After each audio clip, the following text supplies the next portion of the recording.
There is a version of you that no one can afford. Not because you are cruel. Not because you are cold. But because you have made yourself rare.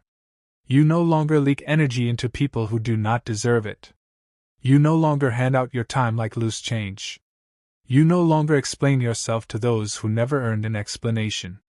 Diogenes the cynic once lived in a barrel in the marketplace of Athens, owning nothing, needing nothing.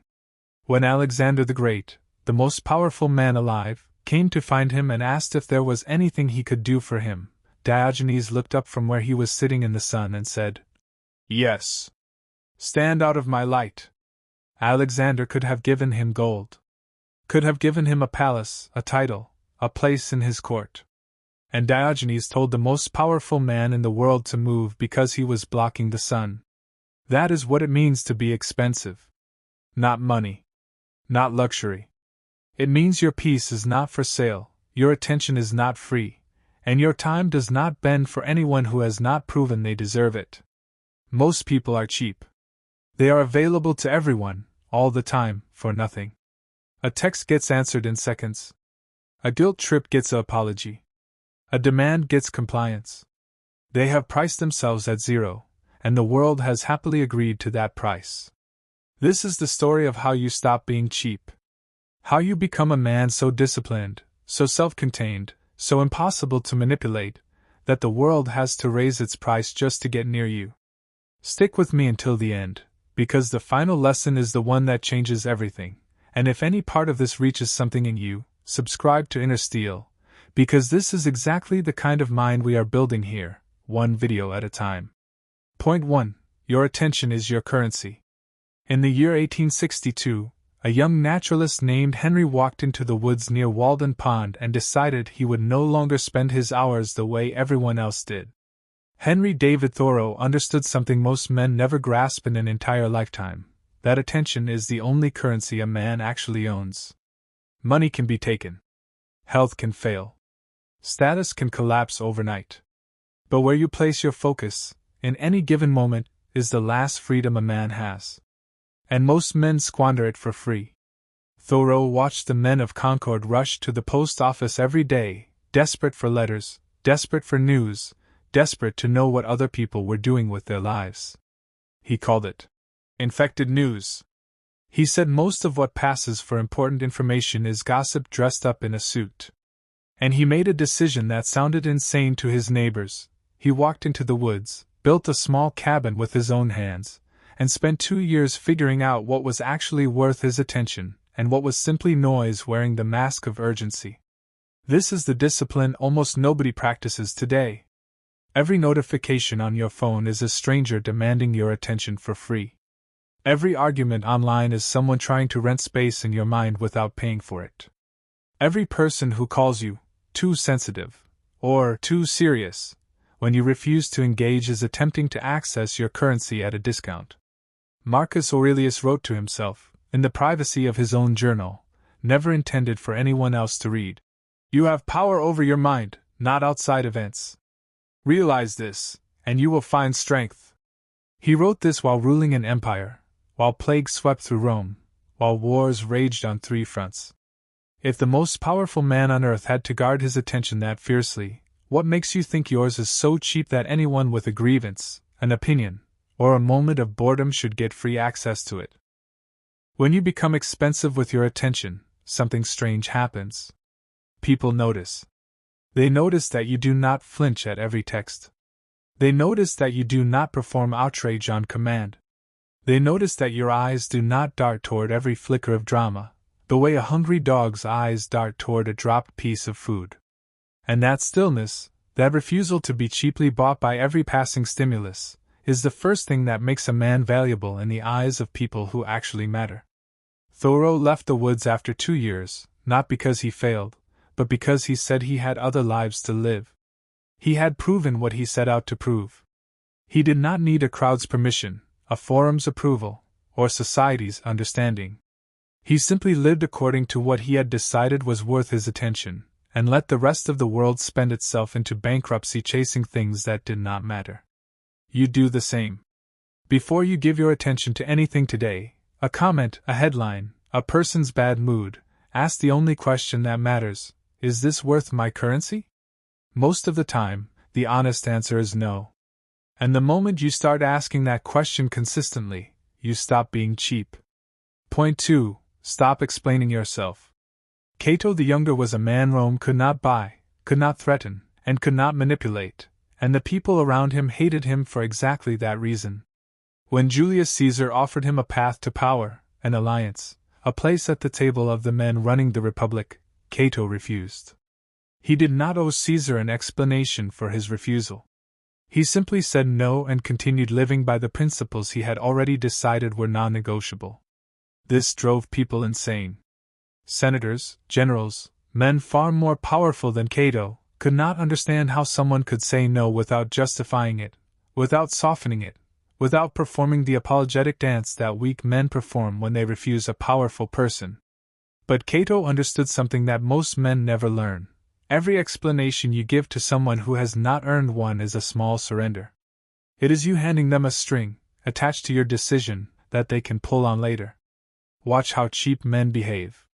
Someone asks why they did not come to an event, and they launch into a 5-minute explanation, listing reasons, apologizing for the inconvenience, practically begging for forgiveness for the crime of having their own schedule.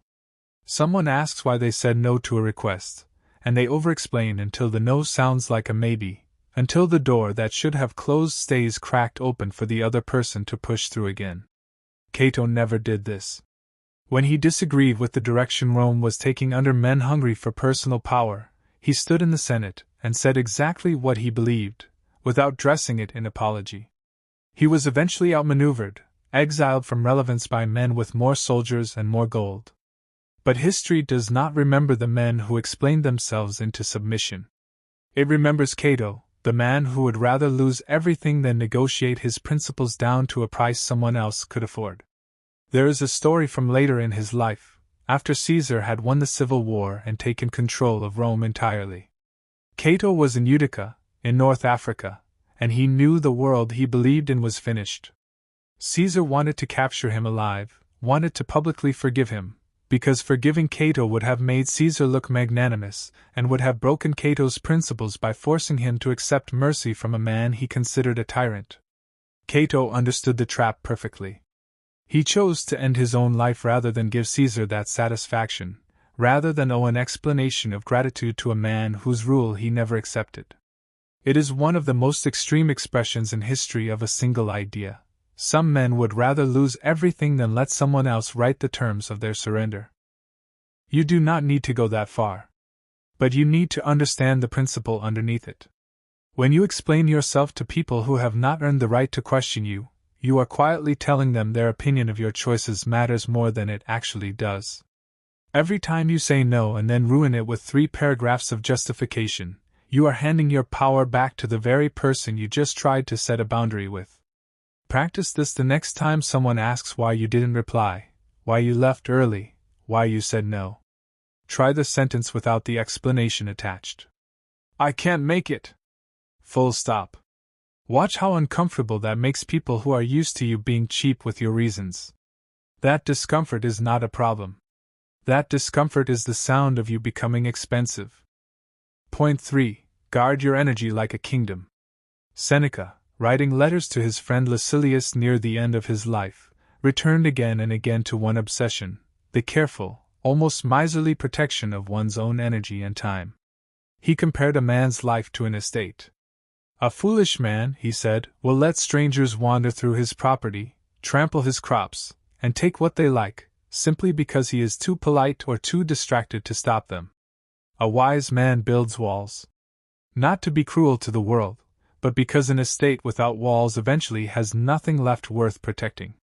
Seneca lived this lesson through brutal experience. He spent 8 years in exile on the island of Corsica, stripped of position, separated from Rome, watching from a distance while lesser men maneuvered for power he once held. He could have spent those 8 years bitter, drained, pouring his remaining energy into rage at the unfairness of it. Instead, he treated exile as a forced audit of where his energy had been leaking before the fall. He realized that much of his exhaustion in Rome had never come from real responsibility. It had come from obligations he never should have accepted, friendships that demanded more than they gave, and a constant low-grade anxiety about what other people thought of him. When he returned to Rome and rose again to become advisor to the Emperor Nero, he carried this lesson with him like armor. He famously wrote that most men do not lose their lives to a single catastrophe. They lose it to 1,000 small leaks, a conversation here that drained an hour, a favor there that cost a week, a relationship that took and never gave anything back except the occasional crumb of validation. Death, when it eventually comes, simply collects what was already spent carelessly along the way. This is the part almost nobody talks about when they discuss self-discipline. People think becoming expensive means working harder, grinding longer, pushing through exhaustion. Seneca would have laughed at that idea. He believed the real discipline was in subtraction. Cutting the obligations that drain you before they cut you. Ending the friendships that only contact you when they need something. Saying no to the version of busy that is really just other people's priorities wearing your name. Think about your own week honestly. How many hours did you give this week to people who would not give you 10 minutes if the situation were reversed? How many conversations did you sit through, nodding, drained, because saying, "I need to go," felt ruder than the exhaustion felt acceptable? Seneca would tell you that every one of those hours was a brick removed from your own wall, handed freely to someone who never asked permission to take it and never intended to give it back. A kingdom with no walls is not generous. It is simply undefended. Build the wall. Decide deliberately who and what gets access to your energy today, this week, this year, and let everything else knock on a door that does not open. This is not coldness. This is the same instinct that let Seneca return from exile sharper, calmer, and harder to break than the man who left. If this idea of guarding your energy is landing somewhere real in you right now, that is exactly the audience Inner Steel exists for. So take a second and subscribe, because every video here is built to sharpen the same discipline in you. Point 4. Let them misunderstand you. Socrates spent the final weeks of his life in an Athenian prison cell, sentenced to death by a jury of his own citizens, accused of corrupting the youth and disrespecting the gods. He had every opportunity to defend himself more aggressively, to weep for mercy, to perform the kind of dramatic repentance that might have softened the jury and saved his life. His students begged him to escape. A plan was even arranged, bribes paid, a route out of the city secured. He refused all of it. Socrates understood that the men judging him had already decided their story about who he was, and no amount of explaining was going to unwrite a narrative they were determined to believe. He had spent his entire life letting people misunderstand him. He walked through the Athenian marketplace asking uncomfortable questions, exposing the ignorance of powerful men in public, refusing to flatter anyone regardless of their wealth or position. Many called him arrogant. Many called him dangerous. He never adjusted his behavior to manage their opinion of him, because he understood something most men spend their entire lives failing to grasp. You cannot control how you are perceived, and the attempt to control it will hollow you out long before it succeeds. When the jury convicted him and asked what punishment he believed he deserved, he could have begged for exile, for a fine, for anything that kept him breathing. Instead, he told them that a man who has spent his life pursuing truth does not deserve punishment, he deserves gratitude, knowing full well this answer would enrage them further. He drank the poison they gave him calmly, surrounded by weeping students, and used his final hours to discuss the nature of the soul, as if the verdict of the court had been nothing more than weather passing through. This is the lesson buried inside his death. The moment you start managing your behavior based on how badly you need people to understand you correctly, you have already become cheap. You have handed the steering wheel of your own self-respect to an audience that did not earn the right to hold it. Socrates was misunderstood by an entire city, and he let them misunderstand him completely, because correcting their perception was never worth more to him than living according to what he knew to be true. Watch how this plays out in your own life. Someone takes your silence as arrogance. Someone takes your boundaries as coldness. Someone decides your discipline is secretly judgment of their lack of it. The cheap version of you spends hours trying to correct this, over-explaining, softening, performing warmth you do not feel in order to manage a stranger's incorrect opinion. The expensive version of you simply lets them be wrong. Their misunderstanding is not your emergency to solve. There is a strange freedom waiting on the other side of this. Once you stop needing to be understood correctly by everyone, you stop performing for an audience that was never going to pay attention to the truth anyway. You start moving through the world the way Socrates moved through his final weeks, calm, unhurried, undisturbed by a verdict that says more about the jury than it ever said about him. Point 5. Raise the cost of access to you. Cato's great-grandson, the same family line that produced the uncompromising statesman from earlier, was not the only Roman who understood scarcity. Centuries earlier, the historian Plutarch recorded a habit of the Spartans that explains this principle better than almost any other story from the ancient world. Spartan citizens were famous throughout Greece for speaking rarely, and when they did speak, their words traveled across the entire region because everyone understood a Spartan never wasted breath on nothing. When King Philip of Macedon, father of Alexander the Great, sent a threatening message to Sparta demanding their surrender, warning of the devastation his armies would bring if they resisted, the Spartans did not send back pages of diplomatic argument. They sent back a single word. If. Meaning, if you can actually beat us. That was the entire reply. Philip, who commanded one of the most feared armies in the ancient world, reportedly never attacked Sparta directly.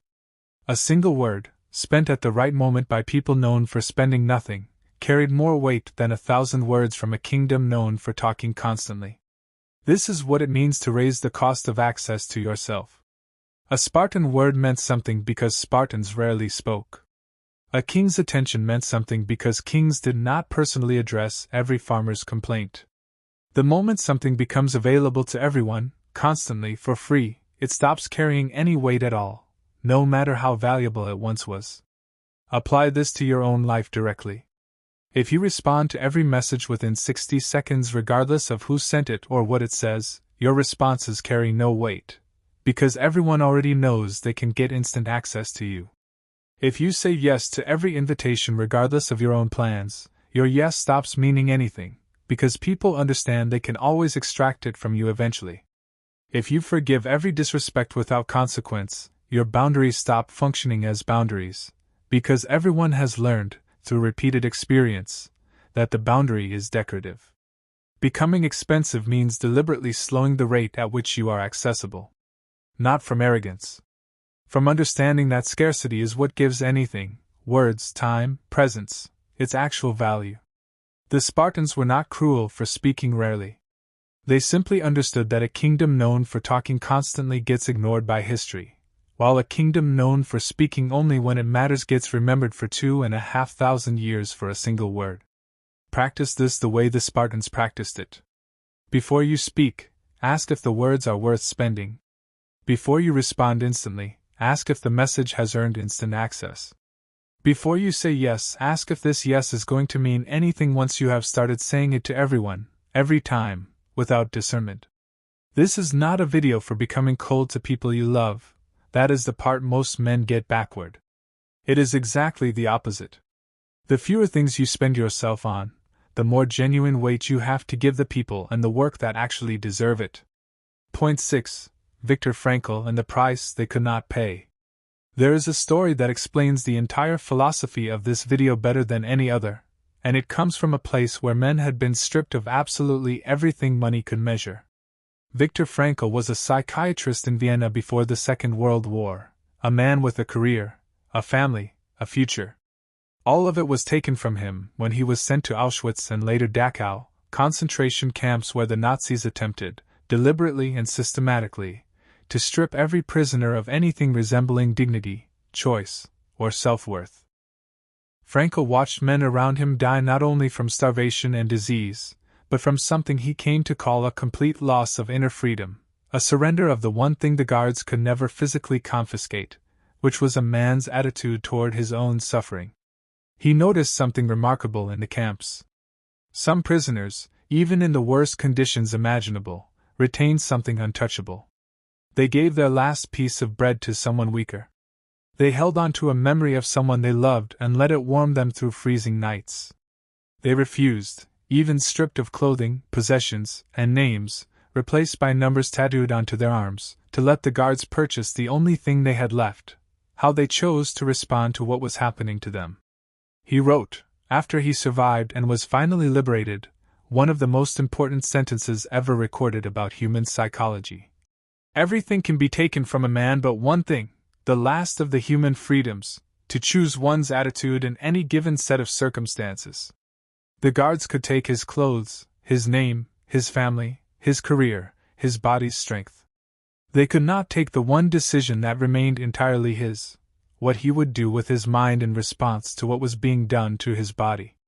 This is the most extreme version of becoming expensive that has ever existed. Men with nothing, no money, no possessions, no power, no future they could see, still refused to sell the one thing they had left. Their dignity was not for sale at any price the guards could offer or any suffering they could inflict. And Frankl built an entire system of psychology afterward, called logotherapy, around this single observation, that meaning, and the freedom to choose your response to suffering, is the last currency a human being holds, and the only one that can never be confiscated by force. Compare this to the things you currently sell yourself for. A small compliment, and you change your entire opinion of someone. A moment of pressure, and you abandon a boundary you swore you would hold. A bit of discomfort, and you hand over your peace to someone who has not earned a fraction of what Frankl's tormentors took from him by force, and yet you are giving it away voluntarily, for free, without even being asked twice. If men in Auschwitz could find a way to keep their inner freedom intact while stripped of everything else, then the excuse that your circumstances are forcing you to be cheap with your peace, your time, your dignity, does not hold up under any honest examination. You are not in a concentration camp. You are choosing, every single day, in far easier conditions than Frankl ever faced, what price you set on your own mind. Set it high.